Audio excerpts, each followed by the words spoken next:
Hi, my name is Melanie Padron. I am a risk management strategist and cybersecurity speaker in the trucking industry. I am also the director of business development at IT Architects. We are a veteran-owned provider of cybersecurity and IT solutions with locations in Dallas and Houston, but we serve customers across the United States. Yeah, my name's Sean Hansman with Truett, and I am the CEO out in Washington State. It's where our offices are located, but we're serving all of the Pacific Northwest and wherever people call us to help out. We're going to have a really great conversation about cybersecurity today, and we can't wait to get started. What a great week we had. No kidding. Here at a cybersecurity conference, one of the ones that we attend on a regular basis, which is how we know each other through that group of people.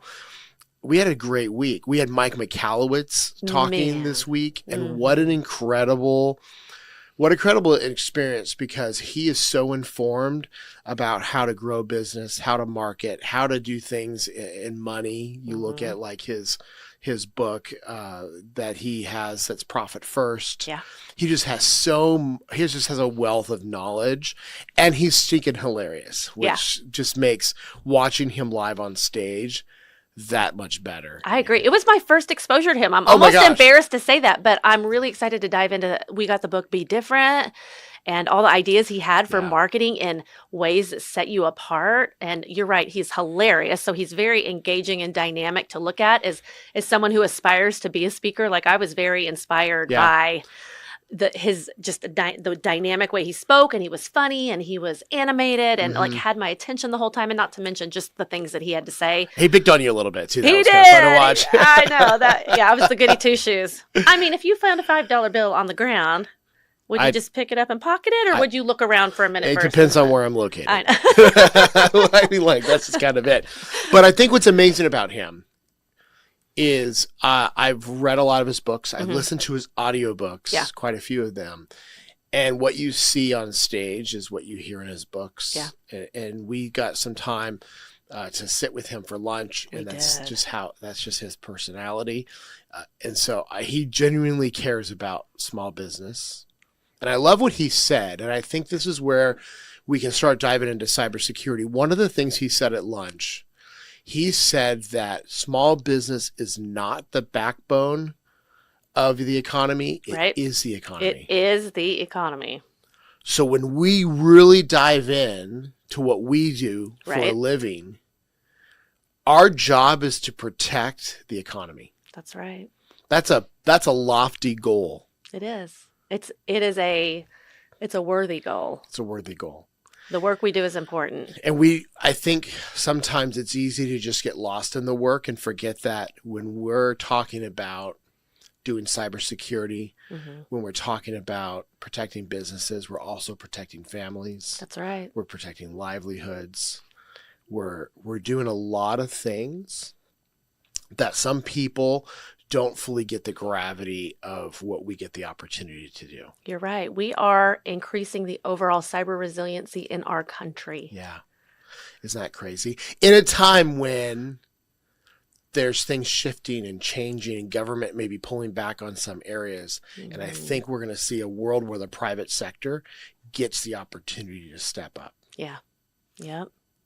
Well, let's talk about, this is an interesting subject, but we do, you and I do a lot of risk assessments. We look at a lot of businesses. We take a look inside their organization and their business, and we find the security gaps and we find those weaknesses.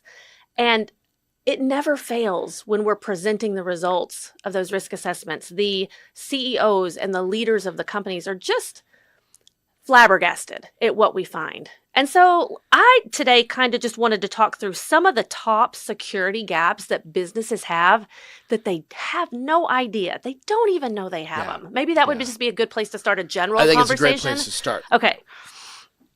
So one of the things we find is software that's been unpatched for years. And the things we're going to talk about are things that businesses don't know, but criminals know, and they're counting on it. And so software should typically be patched as the updates come out. And I know as an individual, it's kind of a pain because you're like, your computer says, restart your computer. It's time to update your pad. And you're like, oh, I'm right in the middle of something. But it really is important that we as individuals update our computers and our software, but also whoever's managing the security, not just handling the IT at a company, because there's a difference between handling IT and handling cybersecurity. But whoever's handling the security of the company, it's very important that those applications get updated as the patches come out. And I know that they're categorized. Some are critical, some are high, some are medium.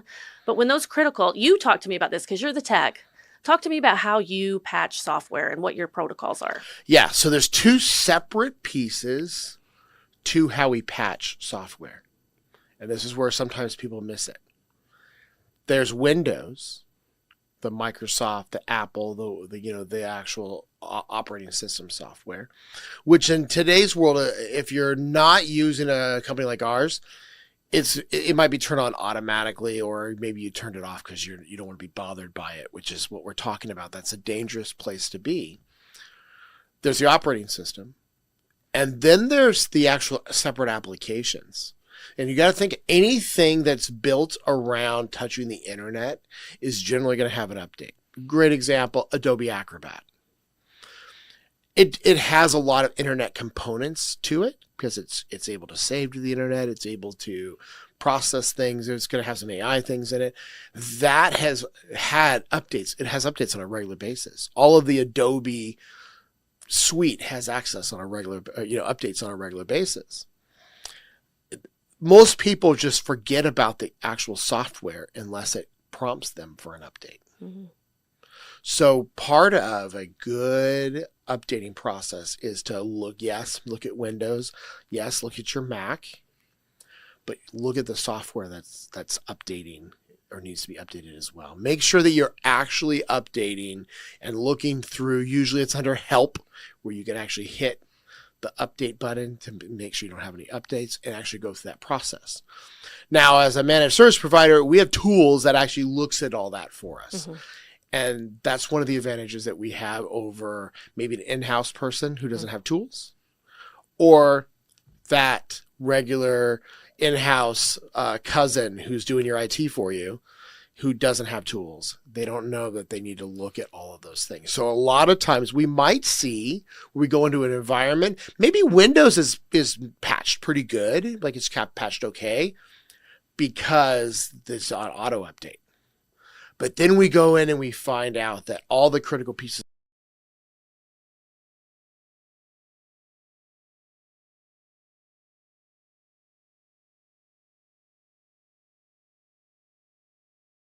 we want to make sure that all of those things are patched. All those things are put into place. And so tools are important. And I know we use AI to, help automate as much as we can automate, but it is the expert management of those tools that makes working with an MSP such an advantage over maybe just an IT guy who, isn't quite as skilled in those things. Right. Well, it's the same reason I go to an auto shop, mm-hmm. right? I'm not an expert at taking apart an engine. Okay. I don't know all the checklist things that have to be done to do some of the things that they do for me. Yeah. But I take it to them because they know where to look, because they do it on a regular basis. Mm-hmm. They know how to properly follow the checklist to make sure that my truck's in good working order.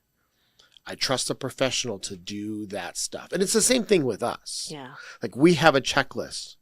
We have things and holes that we know about because we see them regularly that the average person or a person who maybe is just doing desktop support is not going to see. A little dabbling. Right. Because you and I sit in businesses all the time where we see unpatched systems. Mm-hmm. We see the CEO's password on the dark web. Mm.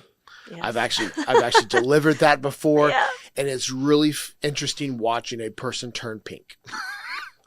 When he looks at the screen, he goes, "That's my password." Yes. I know that. Yes, it's on the dark web. Yes, right there for even the most novice of criminals to take advantage of. And literally, and in one case, that's what got me the job was I found his password on the dark web. Okay, so let's talk about passwords because that's another thing we find all the time is passwords stored in browsers and plain text for even the most like I said, the most novice of criminal who gets in can go right to your browser and see all your browser stored passwords. They are not encrypted. Yeah. If you have passwords stored in your browsers, take them out now, delete them. I say use a password manager. There are many free options out there. You can Google what are the top 5 free password managers.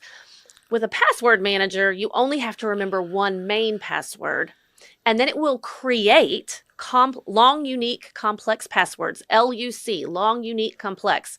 It's funny that it has an acronym that sounds like luck when luck has nothing to do with it.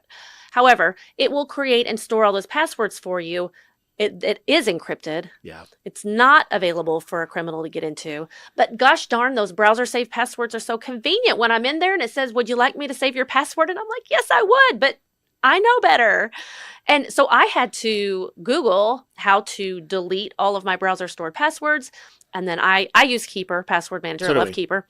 And so now it creates and stores all of those for me. But that is also one of the top things we find is that employees and leaders of companies, key leaders, the people who have the keys to the kingdom, the passwords with the keys to the kingdom, are using browser stored passwords, or their passwords are so weak. Their password policies are weak. The last 3 ransomware events that we helped, my specialized vertical is trucking, transportation, and logistics. I know that you're in that space a little bit as well up in Washington, but one of the things we found was very weak password 123. Or the company name, 123. And I wish I was joking because it's so basic. Right. I think the idea behind password should be, with the exception of your main password for your password manager, if you're making passwords that are so easy for you to remember them, they're probably bad passwords. I agree. and a case in point, I mean, if the world comes to an end, I've got bigger problems that I'm not going to worry about my passwords. But I don't know 99% of my passwords. I don't either. They're unique. Yeah. They're different for every platform. They're completely created. I didn't create them. I'm not creating something I'll remember with my dog's name and 123 or whatever. Right. They're completely different. So the chance of one of my critical pieces of architecture being hacked is going to be a lot slimmer because I'm using random passwords that is kept in a security vault. And the reality is when we go in and we do a risk assessment, we go scan for that. And if we can go in with a really basic scanner to scan and look for browser passwords, so can hackers. Yeah. That's literally that's the reality that we live in. Yes. Now, they're trying to make password managers in browsers better, but it's still not there. Yeah. I think they're trying to make it easy because Keeper can even go in and grab those passwords out of there for you. So I'm a big fan of password managers. I think the other thing that people neglect to think about password managers too is a lot of companies might have a platform that has a shared password. In other words, it's a platform that can only have one user on it. They're paying for a subscription for something that doesn't have user architecture built in, so you can't have 5 users for it. You can share that password within Keeper, and without giving out your password to everybody, it just gets automatically input. Yeah. So there's also that advantage if you're having to sit in and use a product that doesn't have multiple users, but everybody needs access to it. You can securely share that password. Yep. And that's another big point. And then there's just Keeper has so many things that you can store in it, not just passwords. I think people don't realize you can store credit cards more securely than your browser. You can support secured notes, so things that are really important. So sometimes I'll take the security the key that you use to get your information back, and I'll stick that in Keeper as well because it's a secure vault. That's a good pro tip. Yeah, and you want to know, just understand the difference between a browser and Keeper is just they have this zero trust architecture, which means that even Keeper, LastPass, all of these password managers, they can't get your information back. Now, remember your password, because if you lose it, it's gone, right? Yes. I can't tell you how many times that I've been put in the position where somebody forgets their password and we're like, remember how I said that's the one password you want to remember? Yes. The one. That's the one. The one. And so we end up having to help them, and they have to reset a lot of passwords. But it's one of those. That's the beauty of a password manager. Right. Is it's completely encrypted from end to end, Mm-hmm. and even the people who created the product don't have access. Mm-hmm. That's reality. Not Keeper, but LastPass. I don't even know how many years ago, 6 years ago, got hacked. Right. The thing that kept people safe Uh-huh. was that zero trust architecture. Love that.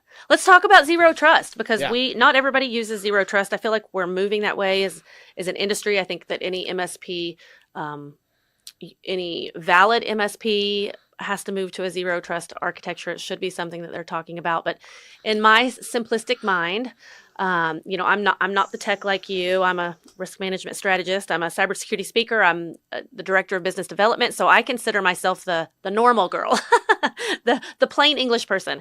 And so I always say zero trust just means that only the people that are supposed to be in that part of your environment are allowed. How do you describe zero trust and its value to someone who doesn't understand what zero trust means? Well, let's talk about a recent news story. Okay, perfect. Okay, so yeah. we recently saw DOD, so this is National Guard, actually had a cybersecurity incident. Mm-hmm. And one of the things in the article they point out is the need to adopt zero trust. Now, why the DOD doesn't have zero trust in some of its systems is beyond my imagination, but we're starting to see that, because in an office environment, say you've got 20 people, your accountants need accountant information. Exactly. They only need access to just the accounting server. Your front desk girl doesn't need access. The CEO doesn't even need access. Right. So why would we want to just have free access so that anybody can get to that part of the server? So what we're doing is we're literally just limiting access to key pieces of information or key parts to our network to job roles. Okay. Sounds to me like you're talking about the principle of least privilege. So Correct. I imagine a castle. Our businesses are our castles. They're our kingdoms. And if a criminal gets in to one room, all the other doors are locked. Mm-hmm. And so he may get into a room, which is where we're going to isolate him and where we're going to catch him, but he can't just walk into all the other rooms in your kingdom because they're all locked down. Correct.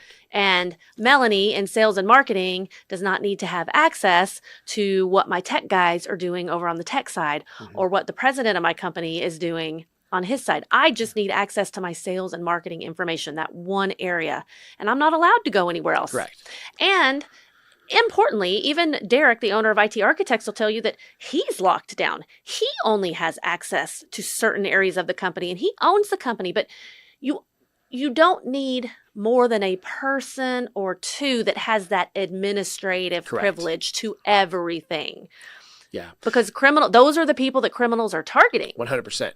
We even go as far to recommend, especially when you're talking about a Office 365 environment, create separate admin accounts that are separate from the CEO, from the CFO, making sure that, especially if you have a smaller business, it's less common in a larger business to have them have admin privileges. Mm-hmm. But if you have a smaller business that at some point had those people who created the account, even for us, our technicians don't have access to that. Right. Like my team, they have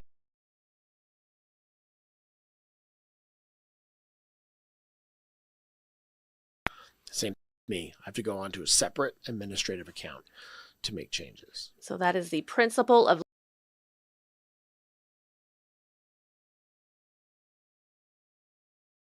the zero trust Right. framework philosophy. Right, exactly. And what we're talking about is the last thing you want to do is put the people who are going to be targeted the most Mm-hmm. in a position of having the most access. Exactly. Okay? But they think they need it. Right. I have clients, and the owner of the company is the owner, and they want administrative access. Yes. And we try to, you know what, it's your business, but I'm going to explain to you why that's not a good idea. Right.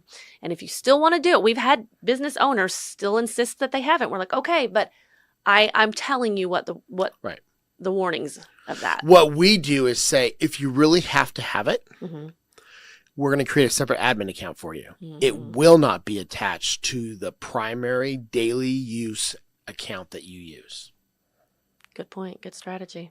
So Yep. if you really have to have it, Mm-hmm. that's fine. But you're going to have a separate password, separate user to log into that so that it's not attached to your primary account. So that if your primary account has a business email compromise, Mm-hmm. they don't just have access. They might get access temporarily to a OneDrive or whatever, but we don't want them to have access to the admin side. You know, it brings up, let me tell a story. It brings up, I had a client, owner of a chain of businesses, 21 different businesses within her organization. And she received a whaling attack, which it's the same thing as phishing, except it targets the biggest fish in the company, which is the owner. And so she received a text message from her bank's fraud department, from who she thought was her bank's fraud department, saying, "Did you just make this transfer?" And she said, "No." And they said, "Call us right away, or we'll call you right away." So they called her from the bank's actual phone number that she had stored in her phone. They spoofed the bank's phone number. Gosh. So she's seeing that it is her bank calling, and she answers. And she's like, "No, I did not approve that transaction." And they're like, "Great, we need you to log in and do this." And when I tell you she was one click away from logging in she's listened to my training enough, she's been my client long enough, that she shut down everything and she picked up the phone and called us. And thank goodness, because these are so sophisticated. This didn't come through an email. This came to a text on her personal phone. They had her LLC information. They had her banking information. She was targeted because she was the owner of the business. And if her infrastructure wasn't set up correctly under that zero trust, and if she had hit enter and given them her credentials, she had the keys to the kingdom. Yeah, 100%. And they would have immediately started ACHing all the money out of her business bank account. And this is a business that this is a father-daughter business. It is a legacy that they have built for their family. And I grew up in, my family owned a chain of convenience stores. And so I'm very passionate about protecting those types of family businesses. And I mean, it was such a close call, but it was so sophisticated and so tricky. Right. I think people know that most criminals don't care. But it goes deeper than that. Years ago, I sat with a guy at a really small business as far as his office staff was just 2 or 3 people. But he had a lot of people who did spraying, like power washing of bridges. That was the primary business that he had. And he lost $60,000 to a Russian hacker. Mm-hmm. I actually talked with him on the phone. Somewhere in the depths of my phone, I still have that recording. And it was chilling talking to them because they literally said, "I will take everything. I don't care. I don't care. Give me what I want or I'll take everything. I want 20,000. I see you told me earlier you have 150,000. I will take everything." They don't care. They don't care about how it impacts people. They don't care about the fact that it's a family business, that it's going to put somebody out of business. They just want their piece of the pie, if you will. And we're literally talking about just evil people who are just trying to steal money. And they would go at all different matters of doing that to make it happen. And the challenge that we face, we have so much more sophistication today than we did 5 years ago. I mean, think about how many more things we're getting through text message. Everybody's had the tolling text messages. Yes. Everyone's had those. Yes. Now, the first one, you're looking at it like, Did I miss a toll? did I drive there? Right? Right. But then you start to realize, okay, this is a scam. But there's a lot of people who fell for it because they happen to drive to that area and Makes sense. It made sense to them. People are having to get creative because companies like ours are getting better. Absolutely. That's just the reality. And the reality is that if you're sitting without a cybersecurity company, you're trying to do this on your own. You're combating people who are using AI tools, who are now have enough money in their organization. I'm not even calling them a business, their organization, that they can buy whatever tool they need to try to attack your business. And they will go after you with everything they got. You bring up a good point, because it is an organization, but they're running it like a business. Oh, 100%. They have ransomware as a service where they are literally training the next generation of cyber criminals to come in and drop these ransomware payloads. And interestingly, we helped a trucking company just last year who forensics discovered, they came to us after they were attacked, unfortunately. They thought they were doing things right. They did have a small IT staff in place. There were security alerts coming in for a year. They were going to a folder or folders, security folders, that nobody was actually monitoring. IT said it wasn't his responsibility. The owner didn't think it was his. The CEO didn't think it was hers. Literally, alerts were going off all year to these folders. So criminals had been in their system for over a year. Forensics determined that the first criminal organization that came in simply lived off the land and did reconnaissance work and gathered information. When they had enough information that it was valuable, they sold it to a second ransomware gang who was responsible for dropping the payload and demanding the ransom. And it was a $300,000 ransom. Wow. And let me tell you, just because you pay the ransom doesn't mean you're going to get the encryption key. As you mentioned, these are not honorable, loyal people with any type of a conscience. And so this trucking company is one today that we're completely rebuilding their infrastructure, but they had no incident response plan in place. So nobody really knew what to do when that happened, which is another benefit to using an MSP. Our cyber stack has been battle tested against ransomware right in the trucking industry. We have an incident response plan where everybody knows what they're doing, both at our company and at the client. And you combine that experience together, and timing is an issue. You know, every second counts. And this company didn't have that incident response plan. They didn't want to shut down their systems. You know, they didn't want to shut down their operations, which gave the criminals even more time to do even more damage. And so because they didn't partner with us until after the fact, there was a lot of operational disruption. There was a lot of data loss, and they paid that ransom.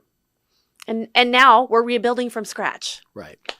I think that's the crazy thing when you think about this. We've got this happened to us similarly, where we ran into a company right, probably a year before they had ransomware, and ransomware was the thing that got them through our door.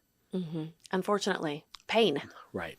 And it was a huge thing for them. And I happen to talk with those hackers too. I have a habit of talking with these Russian gangs. Now, the difference between the chilling one that I talked about earlier and this one sounded like a really good customer support help desk.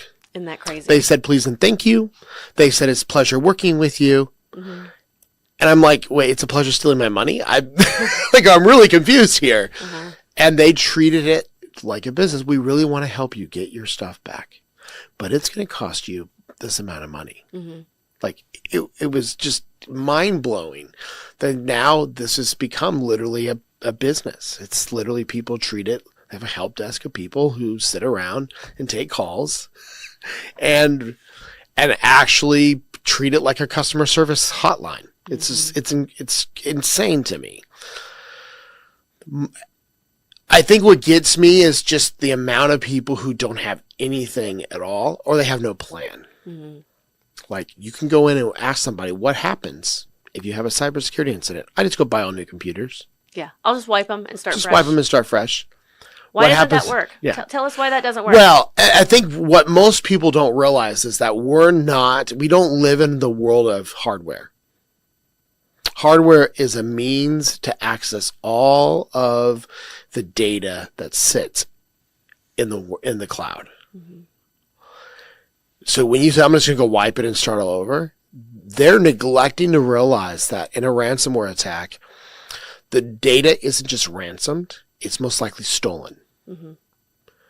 So when you're talking about this happening, particularly think about medical, or think about even logistics, where there's a lot of addresses, there's a lot of information that's going out with logistics. Mm-hmm. All that information gets stolen, which means now the ransomware gang has access to all of your database. They have access to all your customers. They have access to their email addresses. They have access to who's the CEO. They have a lot of information they can do a lot of damage with, both against you and other people. You're not protecting hardware. You're protecting data. And people, because then they can take that information and they can do other fraudulent things with that information. If I have somebody's company information or a client's business information, I can take that and I can go open fraudulent accounts in those people's names. Exactly. And so that puts the company's reputation, the customer trust. It's not just the operational downtime. It's not just the ransom paid. Like, how do you put a price on a company's reputation that they've spent decades building up, or the customer trust, or the damage it does to those customers? I know we've all been, all of our data is on the dark web at this point. Like, it's all been leaked. It's all out there. I mean, I'm getting so many, to every day I get a phone call about being late on taxes and being part of this, we're here to help you with your taxes. You're part of a tax, fraud protection program or whatever. I'm like, quit calling me about my taxes. That's not true. But so, when all of our information is out there and then we start receiving all these texts and all these calls, I had an AT&T account at one time that was breached. I had a Frontier account at one time. My data was breached from there. Like AT&T, yeah. So, okay, let's talk about some things that individuals can do. Since our information is out there, I tell everybody, go freeze your credit. Go to the 3 credit agencies, Equifax, Experian, and TransUnion. Freeze your credit. All that means is that if you want to open a line of credit, if you need to refinance your house or do something, you just unfreeze it with the click of a button. Yeah. But it means that nobody else who has your data can go open an account in your name. Right. At the bare minimum, you should have something to scan and tell you every time. So it's like anytime I run what am I saying? Anytime I go out and I run a credit check to get a credit card, buy a car, whatever, I have a tool that actually within about an hour sends me a message saying that my credit was run. Yes. Like that's a really basic thing that you can do. You should be looking at your credit regularly, making sure there's nothing open. You want to, there are also some tools that have come out recently to actually scrape your information from data brokers.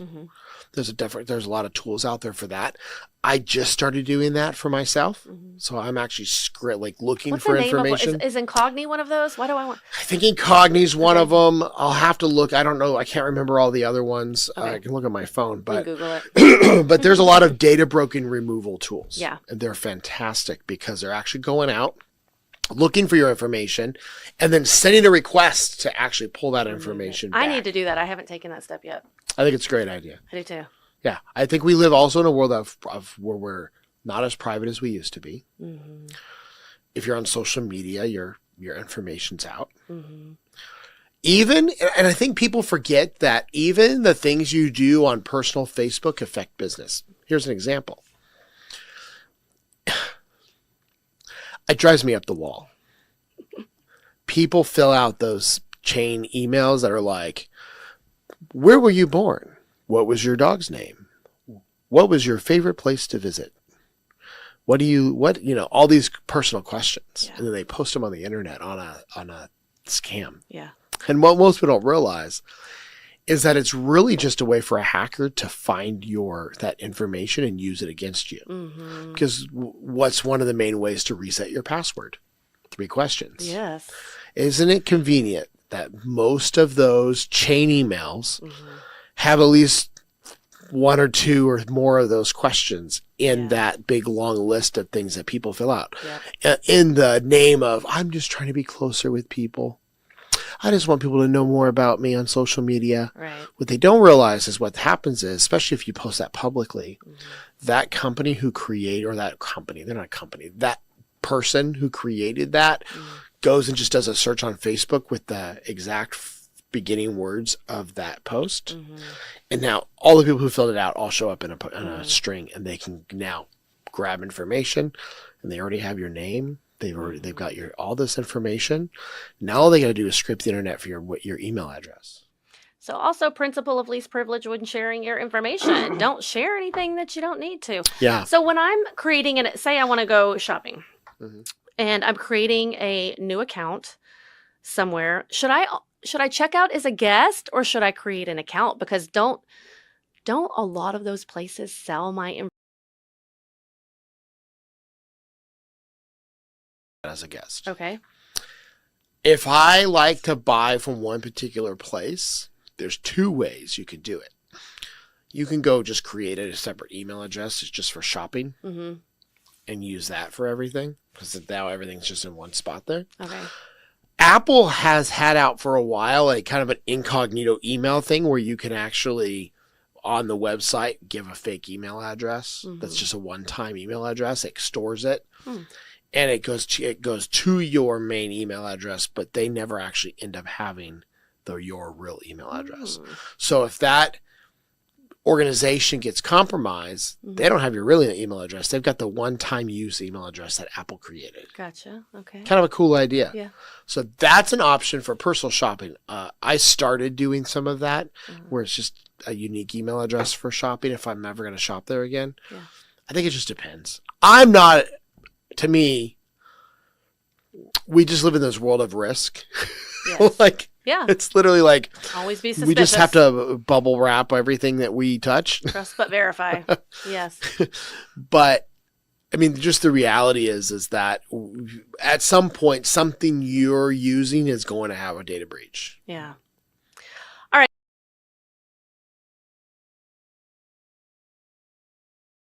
It says you hold them harmless. You hold them harmless for Right. if your data is damaged or lost or stolen. And that's it the is big not- ones. That's the big ones like Microsoft and Microsoft. Google Yeah. are saying, hey, basically, if we lose all your stuff, Mhm.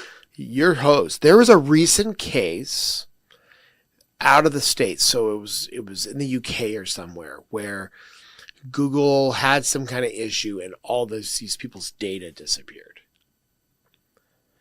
Now, eventually Google got it back. Mm-hmm.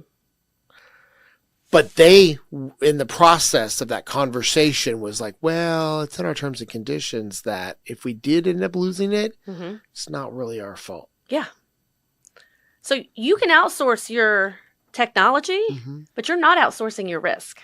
No. And API security is another big one in the trucking industry. So I always think of cloud vendor security as, can I trust this company? You need to be vetting your vendors. You've got to be asking questions about their security. How do they access your company? What are their security procedures? What is their incident response plan? Mm-hmm. But we also have to be concerned with how the applications are accessing. If an application is accessing your company in some way,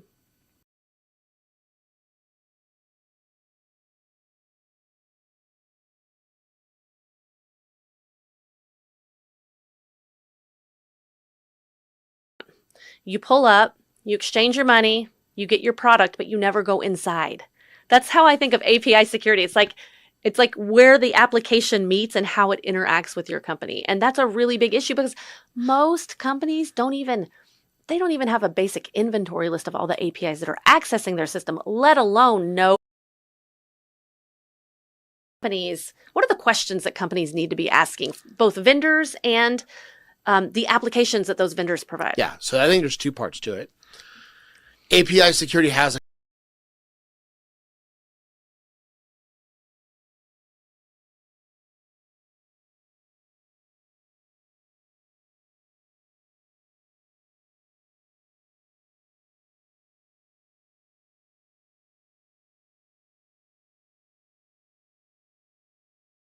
so that you have to refresh those keys. Mm-hmm.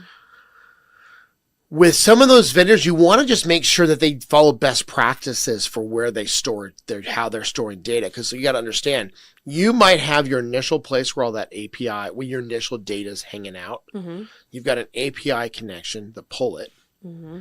and then it goes to another application.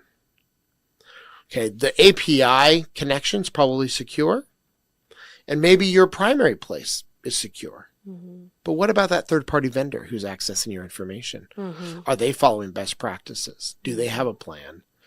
Is their information encrypted? Mm-hmm. Are they doing crazy things like leaving API passwords in their code for people to find? It's happened. Yeah. There's a lot of conversation in the government about holding them responsible. Mm-hmm. That's finally starting to happen, to say, hey, if a vendor, like a software vendor, has a compromise, Mm-hmm. and we find that they could have done something about it, we're going to start holding them responsible. But it doesn't solve your data problem. Right. Like, I think there's a mindset shift that we struggle with in cybersecurity. Not we, Mm-hmm. the people we talk to every day, Yeah. struggle with this idea that, again, I can just replace my computers. But shouldn't you have a little bit of care towards the people down the road? Absolutely. Shouldn't you have a little care that if you're not doing everything you should, your clients might face the same issue? Mm-hmm. Like, do you want to be known for the person who got hacked and then now all your clients are now exposed to risk because you didn't do anything? Right. Like, there's just this, I'll just replace it. But you don't understand. There's data that's involved. Mm-hmm.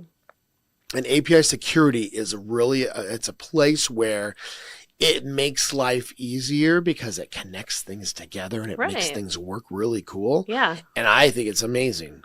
it is. I'm building some really cool API things out to make my business run smoother. Mm-hmm. But at the end of the day, I'm looking at that other vendor and looking at how they handle things. Do they have a plan? Or, a bigger vendor? And I think it's a question. Most businesses should look at their top 5 software vendors Mm-hmm. and allow companies like ours to interview them. And I think it also goes back to having an actual cybersecurity specialist that can Yeah. expertly manage the tools. One of the things that we provide at IT Architects is key vendor management. We manage those relationships for you, for the business, so that they are secure, so that they are, protecting your data and accessing your data securely. Yeah, I agree. And we do that at Truett as well. Like, one of the things that I think separates what I think separates a IT person in-house, a older traditional IT company, from one of a company like the two of ours, Right. is we're really more on that high-end partner level. And you just talked about it. Well, we help manage relationships. Mm-hmm. That was not a thing in the industry 5 years ago. In a lot of businesses, it still isn't. Well, that's out of scope. We don't manage anything like that. We just provide you, basics, maybe security, like virus protection and some little basic consulting. But we don't manage anything. When companies like Truett and yours as well, we look at things as a whole holistic. How do we get that out of the hands of the customer? Mm-hmm. Let them go about building and growing their business and making money the way they know how best. Right. Let us handle those relationships. Let us steer the boat towards best cybersecurity practices. Let us build a plan for you so that when stuff hits the fan, you have a plan and you know what it is. Mm-hmm. That's the key difference between an old traditional IT company who just, is charging you pennies on the dollar, Yeah. and a company who's actually charging you a fair wage, if you will, for the work that we're doing. Right. And we're not going to be the cheapest guys in town. Nope, we're not Walmart. We're I not say that Walmart. all the time. Yeah, we're not Walmart. I know that both of us both of our companies share similar philosophies, and we do not piecemeal security solutions together. It's not like an a la carte plan. Right. We have a layered security approach where all of the tools are like cogs in a well-oiled machine, and they all work off of each other. And having that layered security approach is so important to slowing criminals down when they get in. Every layer of that security solution is designed to do something different that slows that criminal down so that we can get in and stop them. I like to equate what we do to like doctor's offices or doctors, like say a surgery. Let's take a surgery, for example. Doctor says, you need to get your hip replaced. Mm-hmm. You don't ask for the doctor for an itemized list of every screw that's going into your hip and say, do I really need that one? Yeah. You trust that the doctor's going in with your best interest at heart, has done all the research to figure out exactly what you need in your hip to properly set you up. Yeah. And when we look at cybersecurity from an approach that we're coming at it, we're building a specific plan for your exact business. We know the trucking industry. We know the industry that you're in. And we're literally coming at you saying, look, this is what's happening in your industry. These are the things we need to protect against. So here's what it costs to do that. Mm-hmm. Versus, well, we could do these things for you if you want, but we also have another plan. Yeah.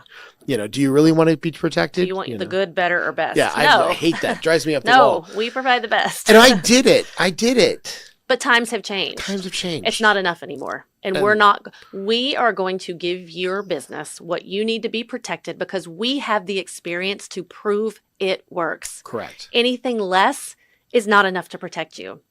And, let's start how we talk and how we know this. One of the things I know both of our companies do is we start with a comprehensive risk assessment. Yeah. We go in and it's like the x-ray. It's like the look inside. You wouldn't, to your medical, analogy, you wouldn't go to a dentist and have him do a root canal on your tooth without first taking some x-rays because he wants to know what he's digging into. Yeah. He needs to know exactly what problems could come up while he's in there. Exactly.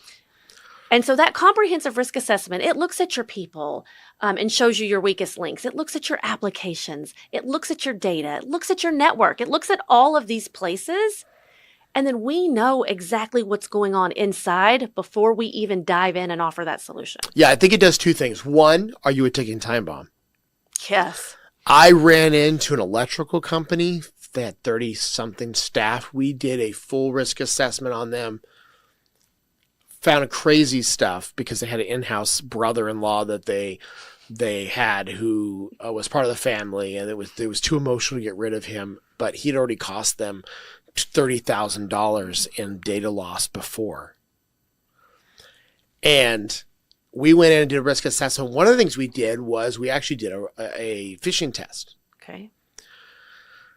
50% of their people failed. It's pretty. 50% of their people failed. Yeah. People are the weakest link, John. Time will tell. Because they decided they wanted to go the cheapest route. Mm-hmm. And they went with the person in town that he has a history of undercutting people. But they said, well, we don't really want all that because we don't want to pay for it. And he went, okay. Well, you can lead a horse to water. Right. And at the end of the day, at some point, they're going to get hit with ransomware. And I wonder where that figure is going to point.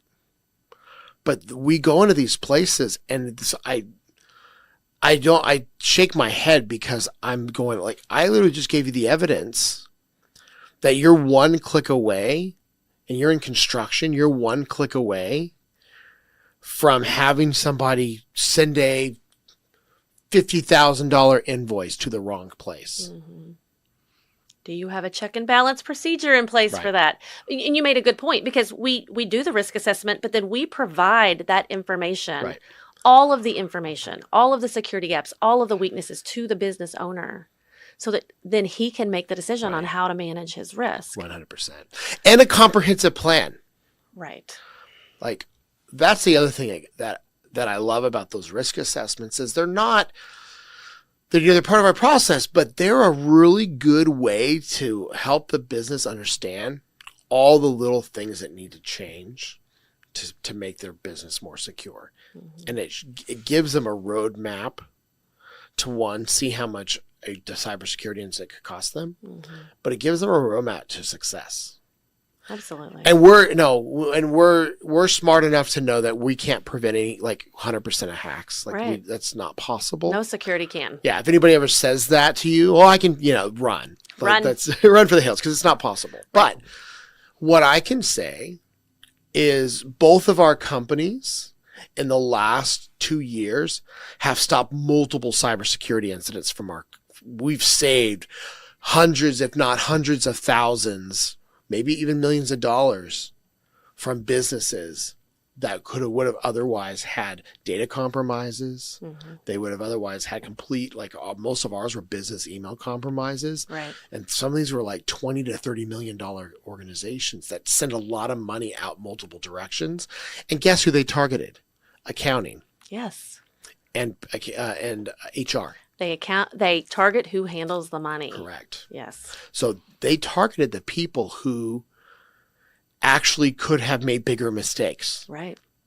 And we had, both of them were Russian for the ones that we did for this one company. Both of them were Russian. 6 minutes from beginning to end. Got in, out, kicked out, done. Wow. Yep. That's crazy. Less than the time it takes to drink a cup of does. coffee. And you think about that, because the average time that we see for somebody who's not protected is 120 days. You had a unique case of over like years. That's insane. So you're saying it takes on average 120 days to even to detect that someone is in your Correct. system. That's the average. And the only reason they normally detect them is because they do something after that 120 days. So the standard way that a hacker gets into a system, a lot of times it's business email compromises, so we use that as an example, but it happens the same way on servers, infrastructure. So they get in, they sit and they watch, they figure out what kind of activity is coming in through email, what they will start searching through documents. They'll start looking around. Ooh, what do I have here? Ooh, this could be a lot of fun. They imitate the behavior between the people who move the money, the CEO communicating with his staff, the accountant. They'll look at things like signatures that are in emails. They'll look at language. They may, in this world now, start analyzing it with AI. And then from there, they start building a plan. How are we going to get these people to fall for one of our scams? And then they start working on the plan. And then after that 120, it varies, right? It could be 30 days, could be 60 days, whatever. Right. Once they've got their plan together, they then execute. And that's when they get noticed. Yeah. And using AI, the emails that they're writing are not from the Prince of Nigeria with misspellings. They are really, really hard to detect. I mean, let's give everybody some tips on what to look for. Like I always tell people, look at the email address. Does the email match the domain where it's coming from? But as far as picking up misspellings or typos, the smallest thing like changing a 0 to an O, those are not things that even the human eye can always see. Correct. We don't. We see an email from Mary who sends us an invoice on a regular basis, and we go, "Oh, look, Mary sent me an invoice." They're smart. They waited until the first of the month to send out that email, so it's just mixed in with everything, and people don't look around as much. I think the other thing is, what's funny is you'll see a lot. We've seen this quite a bit. The body of the message is really well crafted, but the subject looks like shit. Okay. Like we've seen the subject just completely misspelled, but the rest of the body is obviously generated by AI. Yeah. And this is a good case for why you don't use Gmail accounts for your own business. Right.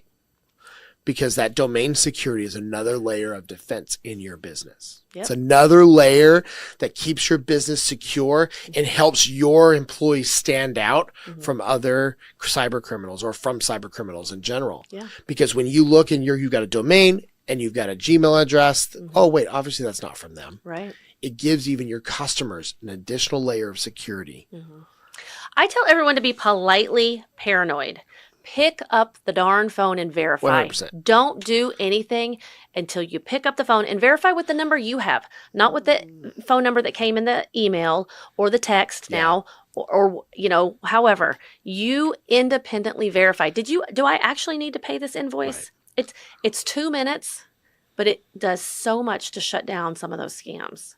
And it's okay to be politely paranoid. Don't be rude about it. Most people would rather you call and ask than have to deal with the trouble of having to clean that up. Yeah. It's a 2-minute thing that saves you hours and hours and hours of trouble. Mm-hmm. The other thing that's really common in those emails, I think is important to bring up, is urgency. Yes. Urgency is the most common thing that you see in those emails. Act now, or you're going to get your account suspended. Right.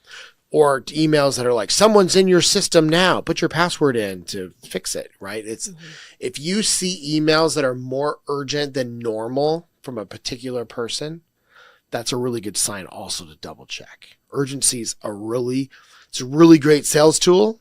It's also a really great way to scam people. Right. So anytime you're feeling emotional, step back. Yeah. Take a breath. Ask yourself, does this make sense? And then pick up the phone and verify. Absolutely.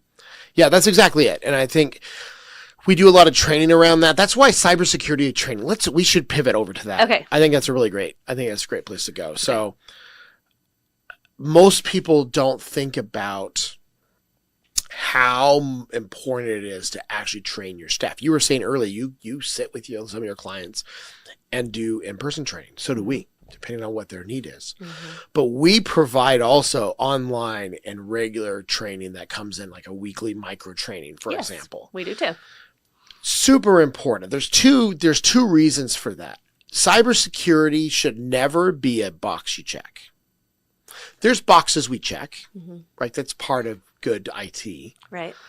But when you talk about cybersecurity in general, it should be a culture thing in your business, not a box you check. Yes. It should not be like that CPR class you take every 3 years. Okay, we checked the box. Okay, I know CPR. I can now save a life. Yeah. It's really meant to be a way to keep your customers and your employees thinking through, how do we best protect ourselves? Mm-hmm. How do we spot things that are abnormal? Mm-hmm. How do we keep up on the latest trends of things that are happening? And we really want to use that as a way to encourage people to think cybersecurity first. It should be a cultural thing. I also think it should be a fun cultural thing. So we actually encourage our clients to turn it into a fun business culture thing. Yeah. In other words, turn it into a game. Yeah. A lot of the tools like our training tool actually has scores. It actually has a leaderboard. It actually has things in it to make it more fun and to make it where, hey, if we can keep our score at this height for the business, we're going to do a big party to celebrate. If you, the individual, get your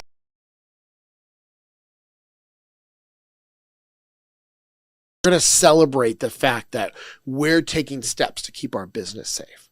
Just like anything else in business, culture's really important. And I think cybersecurity is definitely no exception to that. Yeah, I do.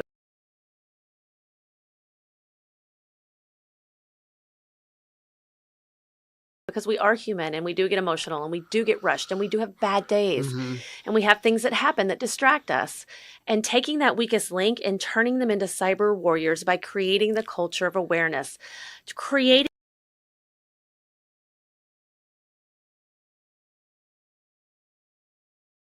even if you initially clicked it, the faster you report it, the faster we can identify and isolate it and take care of it. And so creating this culture of a see something, say something. Something seems suspicious, report it, let us know. And then rewarding those behaviors and rewarding those employees and praising them for, hey, I clicked on this, but man, I knew right away and I reached out and I reported it right away. We need to praise those people and create a safe environment where we're talking about, hey, I just got this weird email. Is it a scam? Oh yeah, I got that weird email too. Yeah. So we're absolutely rewarding and celebrating people for bringing it up, seeing something and saying something. I would say, just knowing our culture as a company, we don't mind. We would much rather your team send us a bunch of emails that take us 2 minutes or 1 minute to go, nope, ignore that, than have to deal with a big cybersecurity incident because you clicked on something or did something you're not supposed to. Mm-hmm. I don't have any problem with people being over worried or over concerned and looking at emails with scrutiny. Yeah. I'd much rather have that.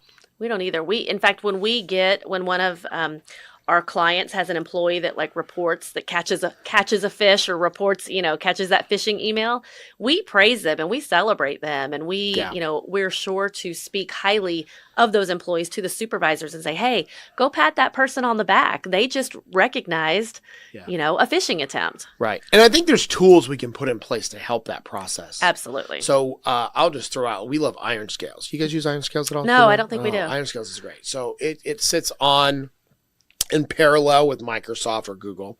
It does a couple cool things. So one, if someone that email address has never emailed your business before, or you as a person, it pops up with a red banner that says, this is a new person who's never emailed you before. We do have a tool that does that. Okay, so you have a similar one. Here's why I like that type of tool. Here's a great use case for it. So say Mary sends you her invoices. Pick on Mary, whoever that is.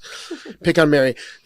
Mary sends you invoices every month, and then you get an email from Mary that has the red banner. It's going to trick you to go, well, Mary doesn't normally have a red banner. What's going on here? Oh, look, Mary's email isn't the right email address. Oh, maybe something's going on. Mm-hmm. That tool uses AI, almost like yours, to look at the email language. It looks for urgency. It looks for what they're asking for. It does some AI magic to actually start looking through those things and will actually quarantine and let you know. The other coolest thing is it's crowdsourced. So if somebody in a different tenant that's maybe even not related to us there's a common scam, people mark it, and it helps crowdsource that exact scam across all of their platform. So there's cases where people have seen that and they've clicked on it and it's actually pulled the email into quarantine after it's been delivered. People have actually seen it come in and go away. Very cool. Because they're either their teammates or somebody else from the whole crowdsourced labeled it as a legit scam, and it would actually pull it back. So back to learning from each other. That's it. And one of the things that we look at, we don't want to we're not putting in all of the requirements of people to figure it out. We have tools in place to help them. But cybersecurity training is like the biggest thing that you can do. The tools just make their life easier. Right. It's just right. And does a little bit of prevention so that we're seeing less stuff getting into mailboxes. Yes. Welcome to story time. Okay. Well, story time with John and Melanie. So I know you've got some stories. I think it would be valuable. I'm sure you've got video of it somewhere, maybe.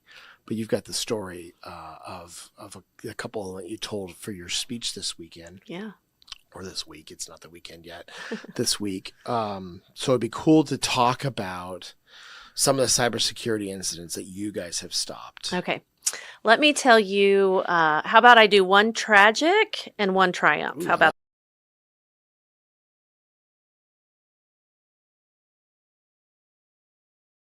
I'll start with the tragic. And already, it was 9:00 at night when we got a call from an already financially distressed 95-year-old trucking company, okay? They were in the midst of a ransomware attempt. They were panicked, completely panicked. The ransomware had encrypted 800 endpoints, all 800 endpoints. It was across 75 trucking terminals nationwide. And so we were called in to help with the recovery. Our team worked day and night. We managed to get most of their core operational systems back up and running. Unfortunately, due to the operational downtime, the extreme amount of data loss, and those existing financial pressures, this century-old trucking company went out of business a year later. And we did help them do that in the most respectable way possible. But just a tragedy that would happen to, this is an industry that keeps our country moving and running. And we're so spoiled and take for granted everything that these trucking and logistics companies do for us. We just walk into a store and we expect things to be there. Right. And God forbid there not be toilet paper. We literally melt down, right? Literally. So that would be a tragic story. And I'll tell you, they had very little cybersecurity framework in place. They had weak password policies. Literally, we found password 123. Their firewalls were not adopted. It affected their dispatch center. Their call center was dark. I mean, and they just did not have the cybersecurity in place that they needed to. A triumphant story. I love this one. So we had a trucking client, and we had a meeting with them. We did a cybersecurity risk assessment. We showed them where their vulnerabilities were, where the security gaps were, and they saw those vulnerabilities and they saw the value and what we were offering and suggesting. And so this was in July. We began upgrading them to our full cybersecurity solution for the trucking industry. In December, this was just in the nick of time. In December, they were hit with what forensics would call a sophisticated ransomware attack out of Russia. Fortunately, our alerts went off, the bells and whistles sounded, our team sprang into action, we isolated and contained the systems, we engaged with forensics, and this time, in a relatively short 5-day forensics investigation, once we got the green light to restore, we had them back up and running in 18 hours. And we had them restored to within 15 minutes of that original attack. We do our backups in a very specific way, in a very excellent, sophisticated way. So they lost zero data. They had zero encryption. They paid zero ransom. The entire disaster was averted because our cybersecurity stack and our incident response plan worked exactly the way it was supposed to. And so when I say we don't piecemeal together our security solutions, we provide what a trucking company needs to be protected because we have the experience to prove it works. Mm-hmm. So that's 2 of my stories. That's awesome. I love it. We actually don't have as many. I mean, I don't have anything huge like that. Most of what we've seen the last few years since we've really pivoted to cybersecurity has been business email compromises. Very common. A very common entry point. It's a common entry point that generally can lead to ransomware. Yes. I know that one of our clients, we had installed, when we first took them over, they had a Exchange server, like an old Exchange server, which later on, I think it was 3 months later, the big Exchange server, big compromise craziness happened. And when we installed our software, within a month, we started seeing a weird activity on that Exchange server. By that time, now what had happened was our tools that were on that Exchange server, some scripting tried to run and it stopped it. Mm-hmm.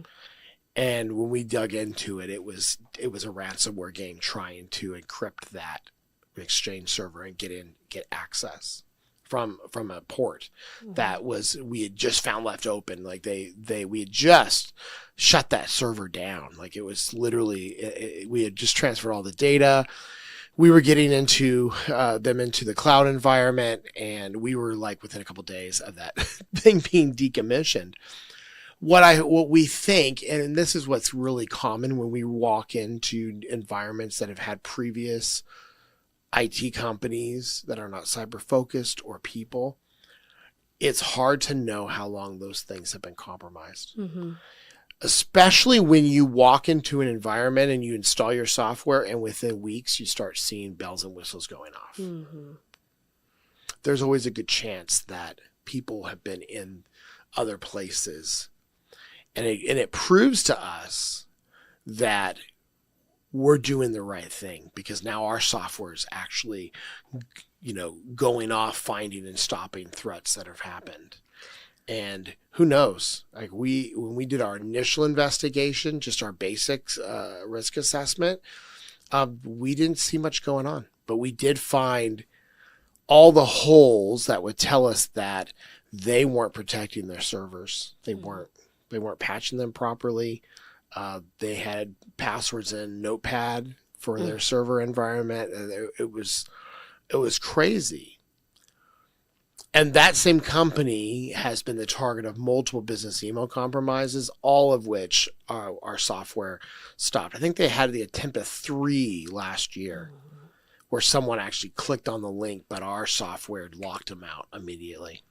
Well, and to your point, we know that once a company has been targeted, they are statistically more likely 100%. To be targeted again and again and again. Yeah. So, And what we also find is that when you have really good SEO or you have really good marketing, that ups your chance of being targeted. mm-hmm. So if you're on Google Analytics and you see your numbers going up on your website, the chances are that you're going to see more sophisticated attacks. Mm-hmm. It's another reason why we recommend don't put email addresses, things like that on your environment. Like don't put it on your website. Right. Because Good that point. you're just asking people to use that information for bad. Mm-hmm. And so I think that's most of what we've dealt with. We're kind of like your first story. Fortunately, the one that we had, they didn't go out of business. But they lost a lot of data and had to hire people to replace it. Yeah, that's costly. It's costly. It's a lot, an ounce of prevention. You know the old cliche. Yeah. Yes. Yeah. Exactly. So. Cool. Well, this has been a really fun conversation. What a blast. John, I'm so thankful that you're here in my home state. I hope that you have felt the Southern hospitality. I might have to just fly out and do another one of these every once in a while. I would love that. Or maybe I'll fly up to Washington. Yeah, I'll get it. I'm trying to build a studio. Yeah. That's one of my goals. I would love to build a studio. Just something that's very similar to this. This is a great location. This is. I love Buddy Broyles here at the Blue Mike Studios. Yeah, he always takes all the technical headaches out of everything for us, and it's such a great place to host podcasts and have conversations like this. Yeah. So, do you have any final words for people who are in the Houston metro area or wherever who are looking, or maybe they've heard something that resonates? How can they get to you? Yeah, I would say reach out. We offer free cyber strategy sessions, just a short conversation to kind of help get you pointed in the right direction and a plan of action for moving forward.